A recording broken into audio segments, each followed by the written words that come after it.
بسم اللہ الرحمن الرحیم۔ السلام علیکم۔ تو آج کے اس ویڈیو میں آپ لوگوں کو بیالوجی کا ایک نیا چیپٹر سٹارٹ کروانے جا رہا ہوں، جس کا نام ہے ہومیوسٹاسس یا ہومیوسٹاسس۔ یہ بیالوجی کا انتہائی اہم چیپٹر ہے اور بہت ہی امپورٹنٹ ہے۔ ان میں سے اکثر شارٹ کویسچن اور لانگ کویسچن بھی ان میں سے ایک دو ضرور آتے ہیں۔ یعنی یہ چیپٹر ہر حوالے سے انتہائی امپورٹنٹ ہے، اسپیشلی جو سیکنڈ ایئر کی جو بیالوجی ہے، ان میں یہ 4 چیپٹر انتہائی امپورٹنٹ ہے۔ ان میں سے ہومیوسٹاسس بھی ہے، انہیریٹنس، کروموسومن D N A, biotechnology and reproduction. یہ جو 4 چیپٹر ہے، یہ انتہائی امپورٹنٹ ہے۔ ان میں سے زیادہ تر MCQs، زیادہ تر شارٹ کویسچن لانگ کویسچن انہی میں سے آتے ہیں۔ تو آج کا جو چیپٹر ہم سٹارٹ کرنے جا رہے ہیں وہ کون سا ہے؟ ہومیوسٹاسس۔ اچھا جی، تو فوراً شروع کرتے ہیں۔ پہلے ان کا انٹروڈکشن دیکھتے ہیں، پھر ان کے باقی جتنی بھی ٹاپک ہے 1 بائی 1 ہم لوگ ان کو ڈسکس کریں گے۔ اچھا جی، تو ہومیوسٹاسس کا اگر تھوڑا دیکھا جائے، ان کا جو ورڈس ہے ہومیوسٹاسس، ہومیو کا مطلب ہوتا ہے سیم۔ ہومیو کا ہومیوسٹاسس کا ان کا جو ورڈ میننگ ہے ان کا ہم لوگ دیکھ رہے ہیں کہ ان کا جو ورڈ ہے، لفظ ہے، ان کا کیا مطلب ہے۔ ہومیو کا مطلب ہوتا ہے سیم اور اسٹاسس کا مطلب ہوتا ہے اسٹیٹ یا کنڈیشن۔ یعنی یہ وہی ٹرم یہ ریپرزینٹ کرتا ہے کہ ہومیوسٹاسس کیا ریپرزینٹ کرتا ہے کہ ہمیشہ ہمارے انٹرنل باڈی ہمیشہ ایکسٹرنل ماحول انوائرمنٹ کے ریکارڈنگ چاہے جتنی بھی چینجز آ رہے ہو، وہ ہمیشہ ان کو رسپانس دیتا ہے اور ہمارے انٹرنل کنڈیشن کو، اسٹیٹ کو سیم رکھتا ہے، برقرار رکھتا ہے۔ تو ان کے لفظی معنی سے ہی یہ بات کلیئر ہو رہی ہے، لیکن پھر بھی ہم لوگ 1 بائی 1 کے ہر ایک ڈیفینیشن کے اوپر بات کریں گے۔ تو پہلے ان کا تھوڑا شارٹ ڈیفینیشن دیکھتے ہیں کہ ہومیوسٹاسس کیسے کہتے ہیں، کس طرح ہم لوگ ان کو ڈیفائن کر سکتے ہیں۔ تو the ability of organism to maintain constant اور nearly constant internal condition is called homeostasis. یعنی آرگینزم کی وہ ایبلٹی، وہ قابلیت جس کے تھرو وہ کیا کرتا ہے، اپنی انٹرنل کنڈیشن کو، جو ان کے اندرون ایک ہوتا ہے ایکسٹرنل کنڈیشن، باہر جو انوائرمنٹ ہوتا ہے، باہر جو کنڈیشن ہوتے ہیں، حالات، ایک ہوتا ہے انٹرنل۔ تو آرگینزم کی وہ ایبلٹی، وہ قابلیت جس کے ذریعے سے وہ اپنے کیا کرتا ہے، اپنی اندرونی حالات کو، کنڈیشن کو کیا کرتا ہے، کانسٹنٹ رکھنے کی کوشش کرتا ہے، برقرار رکھتا ہے، یا نیئرلی کانسٹنٹ، یعنی یا تو وہ کانسٹنٹ رکھنے کے لیے کوشش کرتا ہے یا ان کو کانسٹنٹ برقرار رکھتا ہے، یعنی ان کو چینج نہیں ہونے دیتا۔ ایسا نہیں کرتا کہ جیسے ہی ایکسٹرنل کنڈیشن کے اندر چینجز آئے تو فوراً انٹرنل کنڈیشن کے اندر بھی چینجز آنا چاہیے، نہیں، بلکہ ہومیوسٹاسس آرگینزم کی وہ ایبلٹی ہوتی ہے، وہ قابلیت ہوتی ہے کہ چاہے جتنی ہی چینجز آ جائے ایکسٹرنل کنڈیشن کے اندر، چاہے جتنے ہی چینجز آ جائے، یہ پھر بھی کوشش یہ کرے گا کہ اپنا انٹرنل جو کنڈیشن ہوگا، جو حالت ہوگے، جو جتنے بھی سٹیٹس ہوں گے انٹرنل، وہ ان کو مینٹین رکھنے کی کوشش کرے گا، کانسٹنٹ، ویریبل نہیں بلکہ کانسٹنٹ رکھنے کی کوشش کرے گا۔ اچھا جی، تو یا ہم ان کو اس طرح بھی ڈیفائن کر سکتے ہیں، the tendency of organism to regulate internal condition in narrow range. یعنی آرگینزم کی وہ ٹینڈنسی، وہ طاقت، وہ پاور، وہ کوشش، جو بھی آپ لوگ کہہ دیں، یعنی ایک آرگینزم کی، ایک جاندار کی وہی کوشش، وہی طاقت یا وہ قابلیت جس کے طرح وہ کیا کرتا ہے، اپنی انٹرنل کنڈیشن کو ریگولیٹ کرتا ہے نیرو رینج میں۔ یہاں پر نیرو کا لفظی معنی تو کیا ہے، تنگ ہوتا ہے، لیکن یہاں نیرو سے مراد کیا ہے، یعنی نارمل رینج میں، نارمل سٹیٹ میں کیا کرتا ہے، اپنی انٹرنل کنڈیشن کو، اندرونی ان کی جو حالات ہوتی ہے وہ ان کو کیا کرتا ہے، ریگولیٹ کرتا ہے۔ اسی ٹینڈنسی کو، اس ایبلٹی کو، اس پاور کو، اس آرگینزم کے اس پاور کو، اس ٹینڈنسی کو ہم لوگ ہومیوسٹاسس کہتے ہیں۔ تو یہ بنیادی چیزیں ہیں، ان کیا ہے، ان کے ڈیفینیشن ہے جن کے آپ لوگوں نے غور سے سمجھنا ہے۔ اچھا، یا ہم لوگ اس طرح بھی کہہ سکتے ہیں کہ کیا کہتا ہے، the organism are cell maintain homeostasis by monitoring اس internal condition and responding appropriately when these condition deviate from their normal state یا سیٹ پوائنٹ۔ یعنی کیا ہے، یہ کیا کہتا ہے، اس کا مطلب یہ ہے کہ کیا ہوتا ہے، جو آرگینزم ہوتا ہے یا ان کا جو سیل ہے، وہ کیا کرتا ہے، وہ ہومیوسٹاسس کو برقرار رکھتا ہے، مینٹین رکھتا ہے، لیکن کس طرح، وہ اس طرح کہ اپنے انٹرنل کنڈیشن کو مانیٹر کر کے، یعنی ان کو مانیٹرنگ کرتا ہے، اپنی ریگولیٹ کرتا ہے، مانیٹرنگ کرتا ہے اپنی انٹرنل کنڈیشن کو، اپنی اندرونی حالات کو، اور کیا کرتا ہے، اور وہ رسپانڈ دیتا ہے، فوراً رسپانس دیتا ہے۔ لیکن رسپانڈنگ کا مطلب ہے جواب دینا، رسپانڈ دینا، لیکن یہ رسپانڈ تب دے گا جب کیا ہو جائے،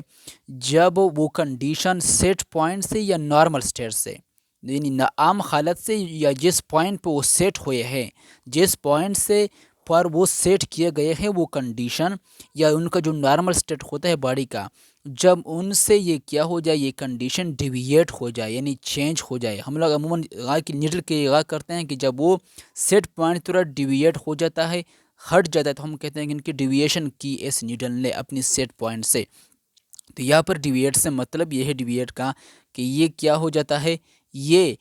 اپنے جب انٹرنل کنڈیشن ہمارے نارمل سٹیٹ سے یا سیٹ پوائنٹ سے ڈیویٹ ہو جاتے ہیں، چینج ہو جاتا ہے، تو پھر ہمارا کیا کرتا ہے، ہمارا جو باڈی ہوتا ہے، آرگینزم یا سیل کا ہومیوسٹاسس کا کرتا ہے، وہ برقرار رکھتا ہے، اور انٹرنل کنڈیشن کو ریگولیٹ کر کے، مانیٹر کر کے ان کو رسپونڈ دیتا ہے، ان کنڈیشن کو، ان چینجز کو، ان تبدیلیوں کو۔ تو یہ تھا ان کا عام سا کانسیپٹ تھا۔ تو اس طرح بھی آپ لوگ سمجھ سکتے ہیں، آپ لوگوں کے لیے میں نے یہاں پر سمجھنے کے لیے، یہاں پر میں نے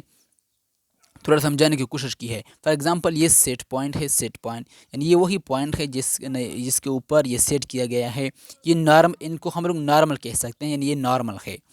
تو جب اس سیٹ پوائنٹ سے چینجز ہوگی، چاہے ان سے ابو ہو یا بیلو، یعنی اس سیٹ پوائنٹ سے چاہے جو تبدیلیاں، جو چینجز آ جائے، جو کنڈیشن کے اندر چینجز آ جائے اس سیٹ پوائنٹ سے، چاہے اس سیٹ پوائنٹ سے بڑھ جائے یا اس سیٹ پوائنٹ سے یہ کم ہو جائے، تو ہم کہیں گے کہ چینج ابو نارمل۔ جب ان سے بڑھ جائے تو پھر آرگینزم کیا کرے گا، ان کو پھر نارمل حالت میں لانے کے لیے، کیونکہ یہ تو ابو نارمل ہے، تو اس چینجز کو، چونکہ یہ نارمل سے ابو ہے، اوپر ہے، زیادہ سیٹ پوائنٹ کو اس نے کراس کیا ہے، تو آرگینزم کیا کرے گا، اس کو رسپانس دے گا، ان چینجز کو رسپانس دے گا، تو اسی لیے ان کو واپس کیا کر دے گا، سیٹ پوائنٹ پہ آ کے لا کر دے گا، وہی وہ نارمل حالت میں ہو جائے گا۔ یا جب اس سیٹ پوائنٹ سے کوئی چینجز واقع ہو جائے، اکر ہو جائے بیلو نارمل، اس نارمل سے چینج بیلو نارمل آ جائے، تو پھر آرگینزم کیا کرتا ہے، رسپانس دیتا ہے، تاکہ یہ چینجز کو واپس اپنے سیٹ پوائنٹ پہ لا کر کھڑا کر دے یا لا کر رکھ دے، یعنی وہ نارمل سٹیٹ میں ہو جائے گا۔ تو یہ رسپانس کیا ہوگا، یہ سارا کا سارا ہومیوسٹاسس ہے، یہ ایبلٹی، یعنی قدرتی طور پر، یعنی خدا نے ہمارے ہر انسان کے اندر یہ ایبلٹی رکھی ہوئی ہے کہ وہ بیرونی کنڈیشن کو، جو بیرونی کنڈیشن ہوتے ہیں، ایکسٹرنل انوائرمنٹ یا ایکسٹرنل کنڈیشن ہوتے ہیں، ان کو بہت ہی پراپر رسپانس دیتا ہے، وہ کیا ہمارے باڈی دیتا ہے۔ اور یہی بات ہے، کیونکہ آرگینزم جو ہوتا ہے، ان کے دو انوائرمنٹ ہوتے ہیں، آرگینزم کی جو ماحول ہوتے ہیں، انوائرمنٹ، وہ دو ہوتے ہیں، ایک ہوتا ہے ایکسٹرنل انوائرمنٹ اور ایک ہوتا ہے انٹرنل انوائرمنٹ۔ آرگینزم کی ٹو انوائرمنٹ ہوتی ہے، پہلا انوائرمنٹ ماحول ہوتا ہے ایکسٹرنل کون سا انوائرمنٹ ہوتا ہے، یہ وہی انوائرمنٹ ہوتا ہے ان وچ دی آرگینزم از سچویٹڈ، یعنی جس ماحول میں آرگینزم رہتا ہے، پریزنٹ ہے، موجود ہے، وہ انوائرمنٹ کہلاتا ہے ایکسٹرنل انوائرمنٹ۔ اور ایک ہوتا ہے انٹرنل انوائرمنٹ، یہ وہی انوائرمنٹ ہوتا ہے ان وچ دی ٹیشو آف دی باڈی لیو، جس میں ہماری باڈی کی، جسم کی ٹیشو سیلز رہتے ہیں، وہی ہمارا انٹرنل کیا ہوتا ہے، یہ ہمارا انٹرنل انوائرمنٹ ہوتا ہے۔ تو دیکھیے، جب ایکسٹرنل کے اندر چینجز آ جاتی ہے، تو ہم فوراً ہمارا باڈی کا جو ایبلٹی ہے ہومیوسٹاسس، وہ ایکٹیو ہے کہ انٹرنل انوائرمنٹ کو مینٹین رکھتا ہے پھر بھی۔ آپ لوگ کس طرح سمجھ سکتے ہیں، فار ایگزامپل، یعنی جب زیادہ گرمی ہوتی ہے، زیادہ گرمی، تب بھی ہمارے باڈی ان کو رسپانس، ایسی نہیں ہے کہ زیادہ گرمی کی وجہ سے ہماری باڈی بھی زیادہ گرم ہو جائے، نہیں، بلکہ جب گرمی زیادہ ہو جائے تو پھر بھی ہماری باڈی یہ کوشش کرتی ہے، باڈی کی جو ہومیوسٹاسس ہے، تاکہ یہ پھر بھی ہمارے ٹمپریچر کو برقرار رکھے، تو اس کے لیے وہ کیا کرتا ہے، بہت سارے ایکٹیویٹیز کرتا ہے۔ فار ایگزامپل، ہمیں کیا کرتا ہے، سویٹ گلینڈ کو ایکٹیویٹ کر دیتا ہے، تاکہ وہ سویٹ سے پسینہ خارج کر دے، پسینے کے ذریعے سے ہمارے باڈی سے جو ٹمپریچر، جو گرمائش ہوتی ہے، وہ نکل جاتی ہے۔ اسی طرح ویزو ڈائلیشن بھی کر دیتا ہے، یعنی وہ ہماری جو ویسل ہوتے ہیں وہ ڈائلیٹ ہو جاتے ہیں، ان کا ڈائمیٹر انکریز ہو جاتا ہے، جس کی وجہ سے اس ویسل، اس آرٹری وینس کے کیا ہوتے ہیں، ان کا بلڈ فلو ان کی طرف زیادہ ہو جاتا ہے، اور اس لیے جب سکن کی طرف بلڈ فلو زیادہ ہو جاتی ہے تو سکین سے اوپر کیا ہوتے ہیں ان کا ہیٹ کیا ہوتا ہے ریڈیشن کے تھرو، اسی طرح سویٹس کے تھرو، پسینے کے تھرو کیا ہوتا ہے بہت ہی کیا ہو جاتا ہے ہمارے باڈی سے خارج ہو جاتا ہے، اور ہمارا باڈی جی کا جو ٹمپریچر ہوتا ہے وہ پھر نارمل اسٹیٹ میں رہ جاتا ہے۔ یا جب زیادہ سردی ہوتی ہے پھر بھی ہماری باڈی ان کو رسپانس دیتا ہے۔ وہ کیوں رسپانس دیتا ہے، کیوں جواب دیتا ہے؟ کیونکہ ہمارے باڈی کے اندر قدرت نے ایک طاقت رکھا ہوا ہوتا ہے، وہ ہوتا ہے ہومیوسٹاسس۔ وہ فار ایگزامپل جب زیادہ سردی ہوتی ہے، پہلی پوائنٹ یہ کہ ہمارے باڈی کیا کرتے ہیں، ویزو کنسٹرکشن کرتے ہیں، ہمارے ویسل کو، جو ویسلس ہوتے ہیں جتنی بھی رگیں ہوتی ہے، آرٹری ہو یا وین ہو، ان کو ویزو کنٹریک کر دیتے ہیں، ویزو کنٹریک کر کے ان کا ڈائمیٹر کم کر دیتا ہے، ان کا سائز چھوٹا ہو جاتا ہے، جس کی وجہ سے ہمارے اسکن کی طرف بلڈ کا فلو کم ہو جاتا ہے، کیونکہ جب پائپ کم ہو، ان کا ڈائمیٹر کم ہو تو ان میں کم ہی بلڈ فلو کرے گا۔ تو اسی لیے جب بلڈ کم ہوگا، چونکہ بلڈ بہت گرم ہوتا ہے اور ٹیمپریچر سب کیا ہوتا ہے اس کو بہت گرم ہوتا ہے، تو اسی لیے جب اسکن کی طرف بلڈ کا فلو کم ہو جائے گا تو اسی لیے ریڈیشن بھی کم ہوگا، سویٹنگ بھی نہیں ہوگی، پسینہ بھی نہیں نکلے گا، اور اسی طرح ایواپوریشن بھی نہیں ہوگا ہمارے باڈی سے۔ یعنی جب بلڈ فلو زیادہ ہوگا اسکن کی طرف تو پسینہ بھی زیادہ خارج ہوگا ہمارے باڈی سے، اسی طرح ریڈیشن بھی زیادہ خارج ہوگا، اور اسی طرح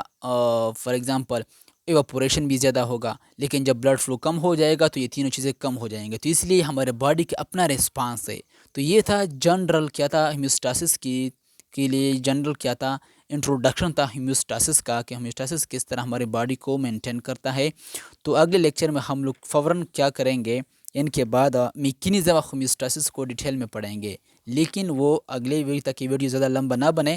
کیونکہ میرے لیے اپلوڈ کرنا بہت مشکل ہو جاتا ہے، اسی لیے یہ انٹروڈکشن اتنے کافی ہے۔ فوراً دوسرے لیکچر میں ہم لوگ میکینزم آف ہومیوسٹاسس کو پڑھیں گے۔